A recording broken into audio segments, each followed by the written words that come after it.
Graça e paz, meu irmão e minha irmã, uma boa noite para você, para toda a sua casa, para toda a sua família, uma noite de paz na presença do nosso Senhor e Salvador Jesus Cristo.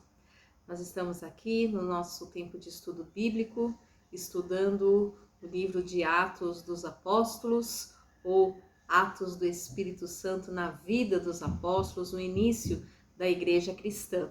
E eu quero te convidar para a gente continuar o capítulo 13, né? Nós começamos o capítulo 13 a semana passada, vimos a história, né, de Paulo chegando com Barnabé lá em Antioquia, e um tempo onde eles vão ali ter suas lutas, mas também ter vitórias, ver ali o agir de Deus, né, na vida, por meio da vida deles. E hoje a gente vai continuar, capítulo 13, versículo 13 também, onde nós vamos ver um momento bem marcante na história do cristianismo, da igreja cristã, que é o momento aí onde acontece, né, algumas ações, né, que a gente fica pensando, poxa vida, né, como que é isso? Olha, não dá mais para caminhar junto, você vai para lá, eu vou para cá, mas a gente continua na mesma missão. E é bastante interessante, nós vamos ver a história de João Marcos e depois todo o testemunho de Paulo lá em Antioquia. Vamos então para a leitura? Atos 13, 13. João Marcos volta a Jerusalém. E navegando de Pafos, Paulo e seus companheiros dirigiram-se a Perge da Panfilha. João também, apartando-se deles, voltou para Jerusalém. Mas eles, atravessando de Perge para Antioquia da Pisídia, indo num sábado à sinagoga, assentaram-se.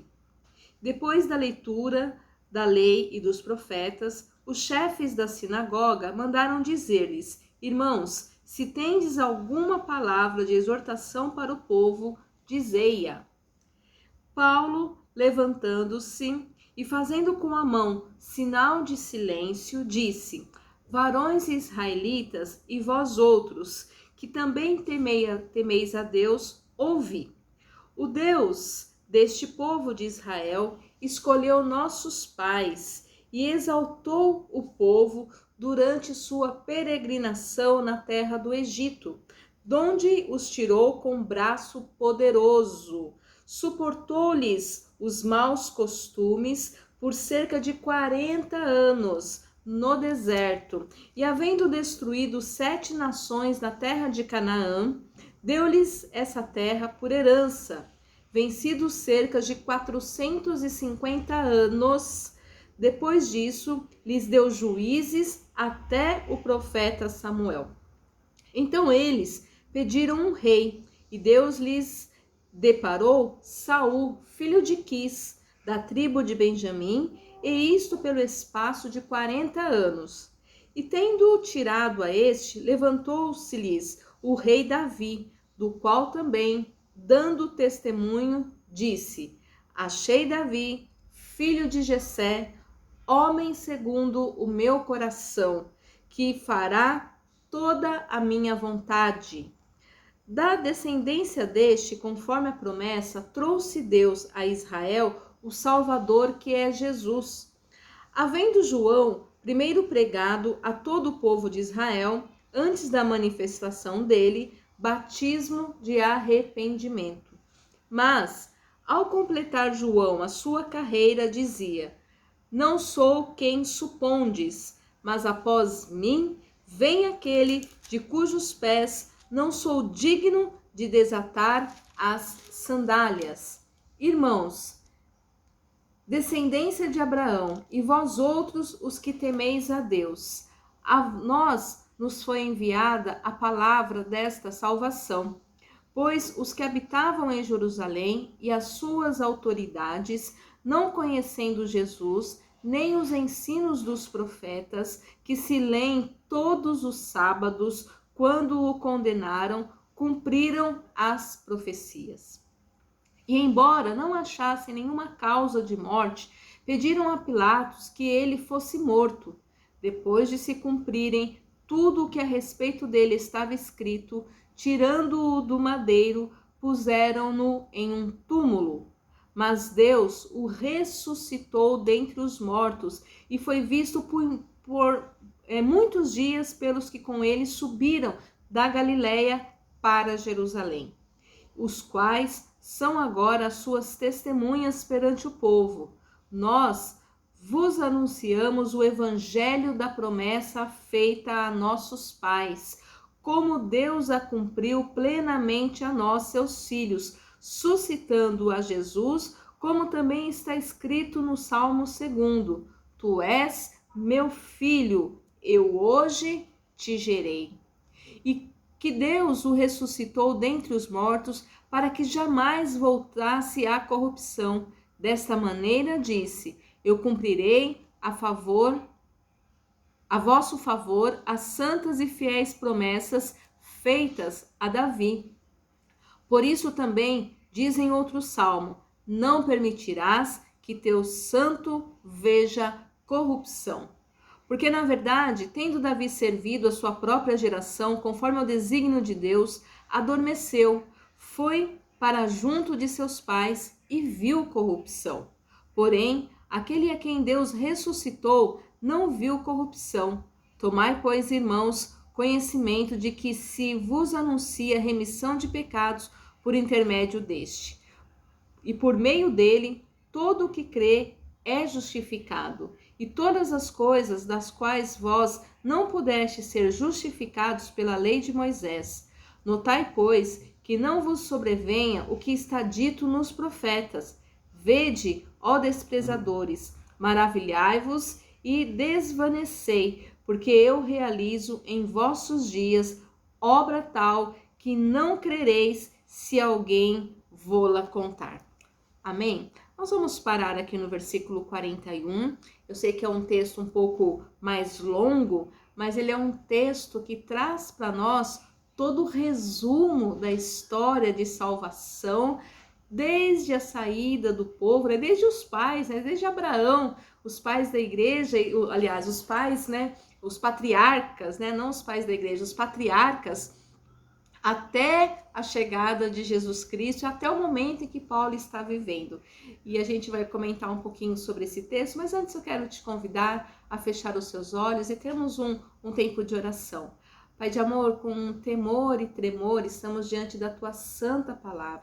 Palavra viva, palavra poderosa, palavra transformadora, palavra que pode penetrar no mais profundo do nosso ser, a fim de moldar em nós tudo o que precisa moldar e mudar. Por isso nós clamamos, Pai, em nome de Jesus, que o Senhor possa falar a cada mente, a cada coração, nos orientar, nos inspirar, nos direcionar, ó Pai, abrir os nossos olhos, os nossos ouvidos à Tua voz, abrir os nossos corações para que a semente da Tua palavra possa cair em terra fértil, ó Deus, e dar frutos para o louvor da Tua glória. Fala conosco, ó Deus, toca em cada mente, em cada coração, alcança nessa hora cada pessoa que está ouvindo a Tua palavra, alimenta-nos, fortalece-nos, sacia-nos, traga a Tua paz aos nossos corações, é a nossa oração e já a nossa gratidão no nome poderoso de Jesus. Amém.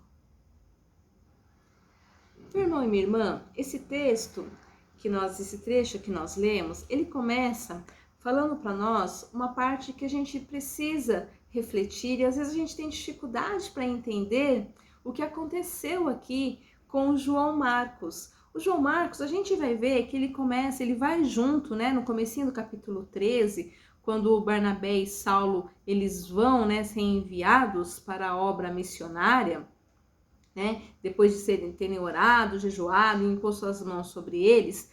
A gente vai ver lá no versículo 5, chegados a Salamina, anunciaram a palavra de Deus nas sinagogas judaicas, tinham também João como auxiliar.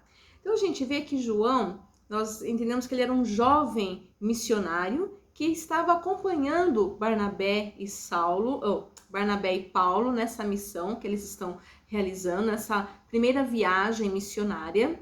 E a gente sabe que eles tiveram ali muitas dificuldades, muitas lutas, muitos momentos difíceis ali durante a missão. E a missão, ela sempre vem acompanhada de lutas, né, de sofrimento, de momentos tensos, onde há necessidade de a gente se firmar cada vez mais, sabendo que a missão não é nossa, a missão ela é do Senhor.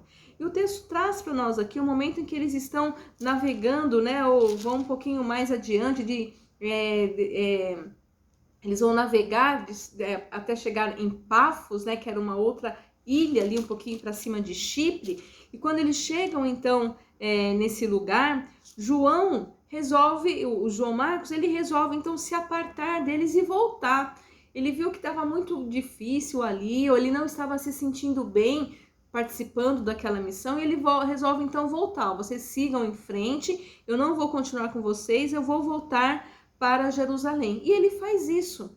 E aí, às vezes, a gente pode olhar para ele, né, e de alguma forma criticá-lo. Olha, tá vendo? Falou que ia, se dispôs a ajudar, e chegou na última hora, não foi mais, voltou atrás. Às vezes a gente percebe situações semelhantes na vida da igreja, pessoas que se dispõem a caminhar na igreja com determinado ministério, né, liderando um grupo, ou apenas participando de um grupo, e às vezes nós estamos contando com aquela pessoa e no meio do caminho aquela pessoa abandona o barco, aquela pessoa fala que ela não quer mais, ou que ela não tem mais condições de continuar, e ela volta atrás.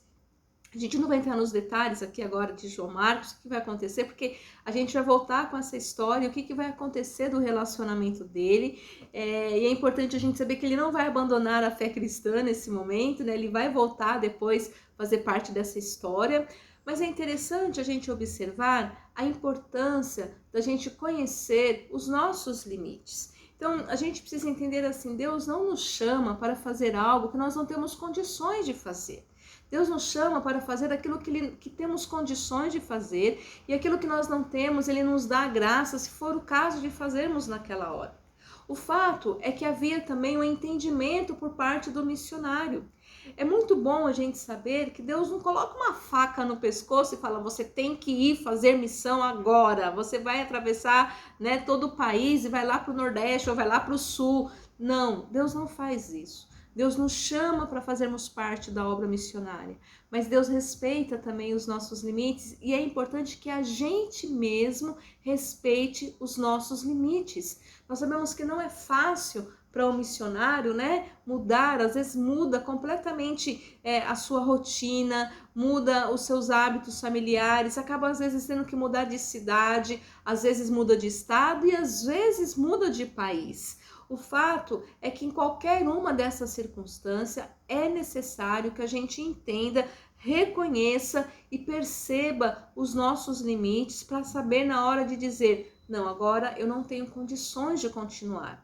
Talvez seja um tempo de reclusão, talvez seja um tempo de orar mais, talvez seja um tempo de buscar um preparo maior para determinada obra que está diante de nós, mas o fato é que é importante nós reconhecermos este tempo, a necessidade deste tempo, parar um pouquinho para depois continuar a caminhada, continuar a história e fazer as coisas de forma correta, porque senão a gente corre o risco de no meio do caminho sucumbir. Nós já vemos tantas histórias, né, de missionários, de pastores, pastoras, cantores de louvor, né, que no meio, né, alguns no auge da carreira abandonaram tudo, né, se sentiram ali sem condições de continuar. Então, às vezes é importante a gente fazer uma pausa para refletir, se alimentar da palavra, buscar a Deus, estar em maior comunhão com Deus, uma comunhão mais profunda com Deus e ter forças para continuar a obra missionária para a qual o Senhor nos chamou. Agora, é importante a gente pensar que o fato de eu não estar preparada ou preparado para determinada obra missionária, porque eu estou achando que é muita coisa para eu fazer nesse momento, isso não me exime ou isso não tira de mim a responsabilidade de continuar anunciando salvação aonde eu estou. De repente, aqui, o Marcos, né, o João Marcos, ele falou assim, bom, eu tô aqui em Pafos, né, eu não vou continuar não vou chegar até a Panfilha, eu não vou para Perge não, eu não vou atravessar o mar pro lado de lá não, eu vou atravessar o mar pro lado de cá, eu vou voltar para Jerusalém, porque eu sinto que eu não estou preparado, porque eu acho que não é para mim essa missão nessa hora, não importa, ele tomou uma decisão ali. Agora, o fato dele ter ido para um outro lado, ter voltado para Jerusalém, não quer dizer que ele deixou de ser missionário, não quer dizer que ele não continuou anunciando a salvação em Cristo Jesus lá em Jerusalém, ou aonde ele estava. Por isso é importante a gente ter essa visão de reconhecer as nossas limitações, saber a hora de esperar um pouquinho, saber a hora de continuar, mas em todo tempo anunciar salvação.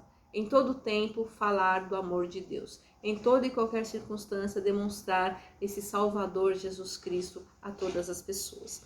E aí ele volta então para Jerusalém, enquanto que Barnabé e Paulo, então, eles continuam, atravessam mais um pedacinho do mar e vão chegar lá em Perge, né? Panfilha, que era lá do lado de cima. Então a gente tem que pensar assim, do lado de cá tá Jerusalém, né? Aqui no meio a gente tem aí a ilhazinha de Chipre, também a ilhazinha de Pafos, né? Chipre, Pafos, e eles atravessam o mar e aqui em cima eles vão chegar então lá em Perge, na Panfilha, depois eles vão mais um pouquinho para cima, tem aqui a Antioquia, que é a outra Antioquia, lembra que eu falei que tinham as duas, né? Aqui tá aqui perto de Jerusalém, para cima de Jerusalém, e a Antioquia da Síria, e aqui em cima a Antioquia da Panfilha. Então, nós temos as duas, eles estão lá do outro lado, seguiram a sua caminhada, seguiram a sua navegação e foram para o outro lado. E aí, chegando lá, então, Paulo, chegando na cidade, o que eles fazem? Em Perge, né, para a Antioquia da Pisídia, indo num sábado à sinagoga, assentaram-se. É interessante que Paulo e Barnabé, o que eles fazem? Eles vão para onde o povo vai para buscar Deus. Eles estavam ali para fazer um reconhecimento daquele lugar. Vamos ver direitinho como que essas pessoas, como que elas expressam a sua fé, o que elas estão fazendo aqui neste lugar. Então eles vão lá para a sinagoga, porque ali na sinagoga também existiam alguns cristãos que já estavam ali e algumas pessoas que já eram pessoas que queriam ouvir a fé nesse Deus. Ele vai mostrar para nós aqui, existia já pessoas ali que queriam conhecer melhor o Deus do povo judeu. Então, eles vão para lá e lá na sinagoga tinham lá o costume de fazer a leitura da lei, a leitura dos profetas, e isso era feito todo sábado. Paulo vai dizer isso aqui para nós no texto, né?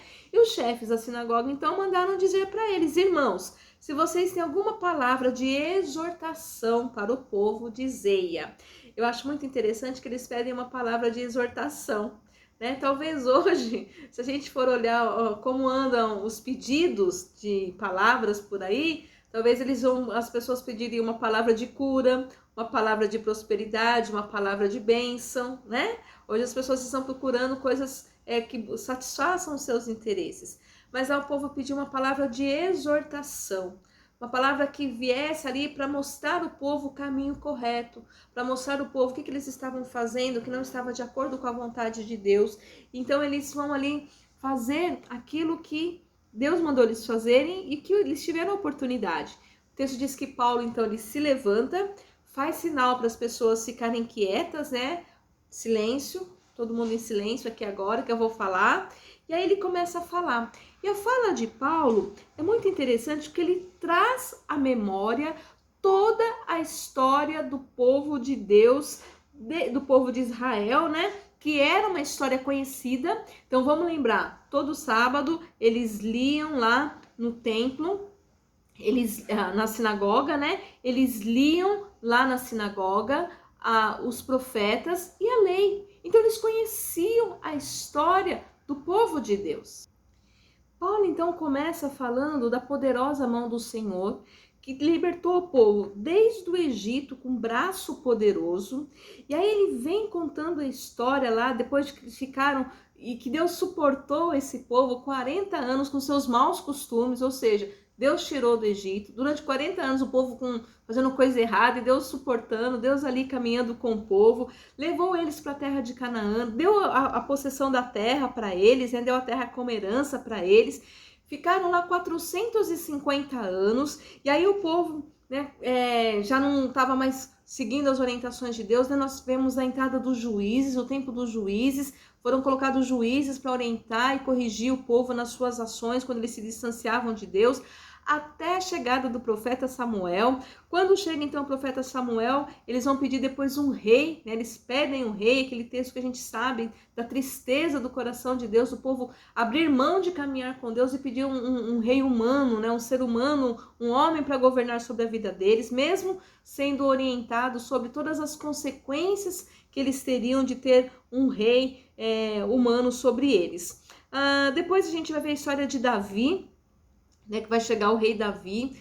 O texto vai dizer para nós aqui, né, que da descendência deste, conforme a promessa, trouxe o Salvador, que é da descendência de Davi. Davi, um homem segundo o coração de Deus. É interessante que ele mostra para nós o versículo 22 aqui, né? Achei Davi, filho de Jessé, homem segundo o meu coração, que fará toda a minha vontade. E às vezes a gente fala, poxa vida, e Davi errou tanto, né? Ele fez tantas coisas erradas, mas ele era um homem segundo o coração de Deus. Porque apesar de ter a parte humana que ele errava, ele também tinha a sua parte de fazer a vontade de Deus. Portanto, meu irmão, minha irmã, às vezes a gente erra também, mas nós precisamos buscar cada dia mais ser homens e mulheres, pessoas segundo o coração de Deus, que procuram fazer a vontade de Deus, ainda que na caminhada a gente venha a errar. Não vamos desistir, mas vamos perseverar, né? Daí ele vai falar, depois de Davi, vai falar da geração que chega até Jesus, o Salvador. Antes disso ele fala de João Batista, que alguns acharam que João Batista, né, era o Cristo, e João Batista falou não, né, mas vocês estão confundindo, logo virá aquele né, de quem eu não sou digno de desatar as sandálias dos pés. E aí Paulo vai então chamar a atenção do povo, lá no versículo 26. Irmãos, descendências de Abraão, a vós outros, os que temeis a Deus, a nós nos foi dada a palavra da salvação. Pessoal, vocês temem a Deus, porque se vocês não temessem a Deus, não estariam aqui na sinagoga, não estariam aqui reunidas para ouvir a palavra de Deus. Então vocês são descendência de Abraão, né? A gente vai lembrar o texto lá de Jesus, né? Se Deus quiser, ele põe manda as pedras, né? Dessas pedras ele pode tirar descendência para Abraão. Então as pessoas batiam no peito, nós somos descendência de Abraão, como se fosse grande coisa, né? Então, ser descendência de Abraão, que bênção. Mas se não crer em Jesus Cristo, não vale para nada. Então, ele diz assim, irmãos, descendência de Abraão, a vós outros os que temeis a Deus, né? E vós outros os que temeis a Deus.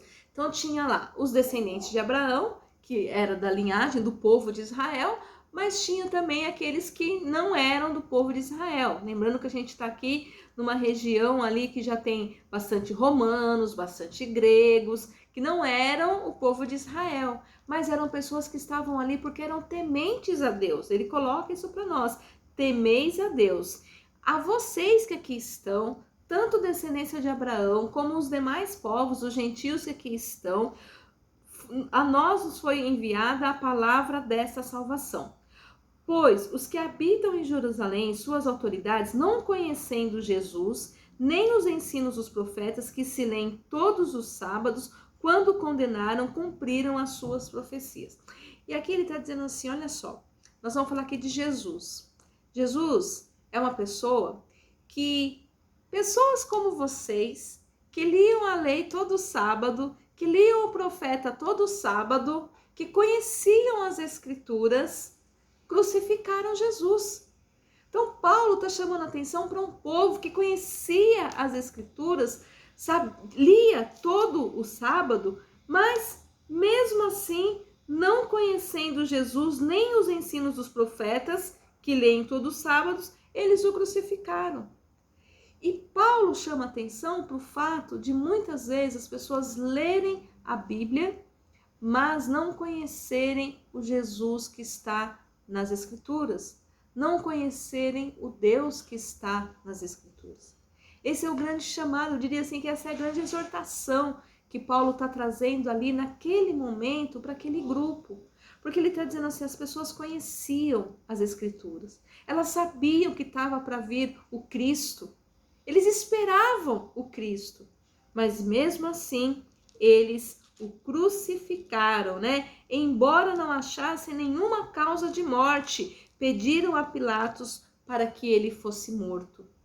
Veja, as autoridades conhecedoras, ou pelo menos leitoras das Escrituras, pediram para que Jesus fosse morto. E a gente está bem aí na semana, né, que antecede a semana da Páscoa, semana onde nós trazemos à memória a morte de cruz, a crucificação, a crueldade com que Jesus foi morto naquela cruz e também a sua morte e ressurreição. E ele traz aqui todos os detalhes. Foi morto, colocaram ele no madeiro, depois colocaram no túmulo, mas Deus o ressuscitou dentre os mortos e ele foi visto por muitas pessoas. Nós estamos aqui para falar desse Jesus, esse Jesus que está nas Escrituras, que vocês leem, mas eu quero dizer que ele já veio e que aconteceu o seguinte: os conhecedores que deveriam ser conhecedores dessa lei, deveriam ser conhecedores dos escritos proféticos, estes o crucificaram, colocaram no madeiro, colocaram no túmulo, mas ele ressuscitou e muitas testemunhas puderam contemplar a sua ressurreição. Nós vos anunciamos o evangelho da promessa feita a nossos pais, como Deus a cumpriu plenamente a nós, seus filhos, ressuscitando Jesus, como também está escrito: tu és o meu filho, hoje eu te gerei. Meu irmão e minha irmã, o Senhor Jesus morreu e ele ressuscitou. Nós hoje precisamos estar atentos e atentas para não acontecer conosco o mesmo que aconteceu com aquele povo, de conhecer a história de cor e salteada. Paulo, ele traz à memória uma história que aquele povo já conhecia, do Deus de Israel, que tira o povo com mão poderosa do Egito, caminha com eles pelo deserto, e aí o povo pede um rei, e o povo vai ter o rei, e aí depois disso eles aguardavam a chegada do Messias, o Messias chega, e Paulo está dizendo: ele chegou, a resposta que vocês estavam tanto esperando, ele veio, e os principais da sinagoga, os principais do templo, os conhecedores, os que leem, né? Ele fala que aqueles que leem, né? Os que habitavam, as autoridades que liam os profetas todos os sábados e os seus ensinos, o mataram, o crucificaram, o colocaram num túmulo, mas ele ressuscitou, ele está vivo, né? Aquele a quem Deus ressuscitou não viu corrupção. Tomai, pois, irmãos, conhecimento de que se vos anuncia remissão de pecados. Paulo traz essa palavra, uma palavra de exortação, de chamada de atenção daquele povo, que não basta ler e decorar a palavra, mas a palavra tem que fazer parte da vida, tem que fazer parte da vivência do ser humano, da nossa vida.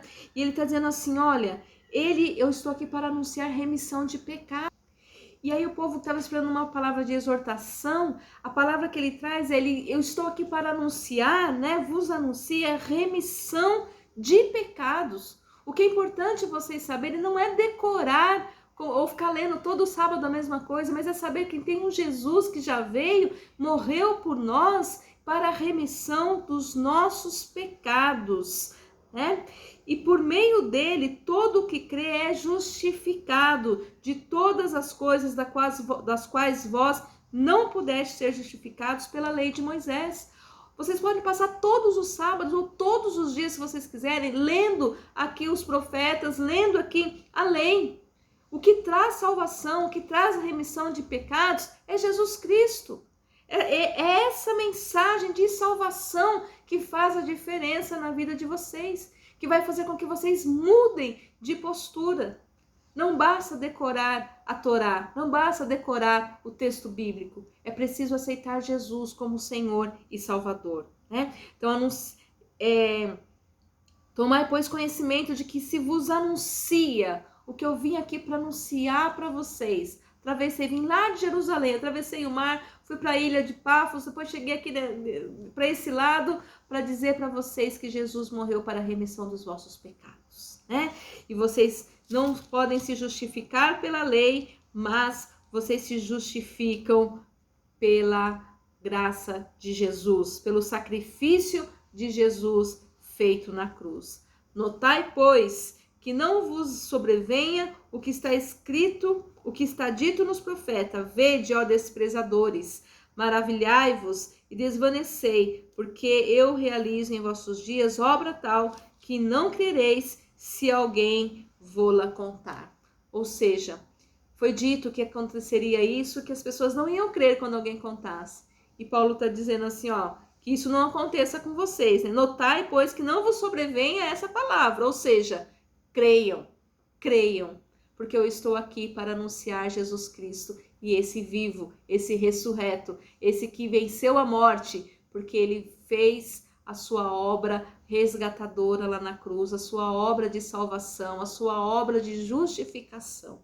Meu irmão e minha irmã, a palavra que Paulo estava levando para aquele povo era uma palavra de salvação, de que Jesus morreu na cruz, mas que Jesus estava vivo porque ele ressuscitou. E esse mesmo Jesus, vivo, ressuscitado, está presente aqui em nosso meio. Ele está presente quando nós paramos e nos encontramos para falar dele, quando nós nos reunimos para falar dele. A palavra diz que quando nós nos reunimos no nome dele, ali ele está. E eu creio que nessa hora ele está aqui comigo e com você, aí na sua casa, aí no seu ambiente de trabalho, andando no ônibus, no trem, não sei onde você está, no carro, mas certamente se você está com o teu coração voltado para Jesus, ele está aí com você, ele está aqui comigo. Jesus está vivo, ele ressuscitou. E é essa mensagem que Paulo foi levar lá do outro lado do mar, lá na Antioquia da Panfilha, do outro lado. Mas também é a mesma salvação, a mesma palavra que chega hoje aqui para mim e para você. Que Deus te abençoe, que Deus abençoe seu lar, que você neste tempo de quaresma, nesse tempo de paixão de Cristo, você se lembre que ele morreu na cruz para nos resgatar, para nos salvar, para nos justificar, trazer a vida eterna, salvação para todo aquele e aquela que nele crê. Amém? Vamos orar?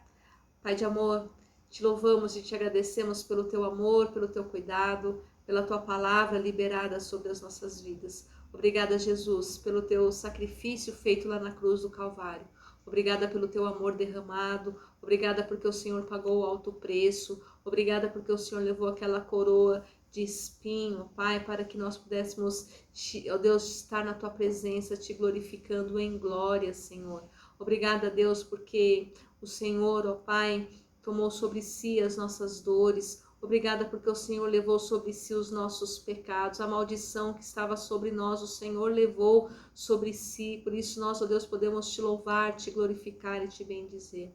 Quero colocar a vida da tua igreja nas tuas mãos, que possamos, ó Pai, ó Deus, perceber os nossos limites, as nossas dificuldades, as nossas fragilidades, mas que, ó Deus, elas não sejam motivos para desistirmos de anunciar o Evangelho, mas que seja apenas, ó Deus, talvez um momento de pausa, um momento, ó Deus, para nos realinharmos, para nos fortalecermos, buscarmos mais da tua graça e retomarmos, ó Deus, a missão que é imprescindível e há muitas pessoas que necessitam ouvir da tua voz. Que assim como o João Marcos fez, ó Deus, dando um tempo, Senhor, voltando e buscando um reforço, um renovo, um aprendizado maior, que, ó Deus, quando for necessário, nós também possamos fazer isso, ó Pai, parar um pouquinho, buscar mais e mais a Tua presença, nos encher de Ti, para termos, ó Deus, o que estar dando quando encontrarmos com pessoas famintas e necessitadas da Tua palavra.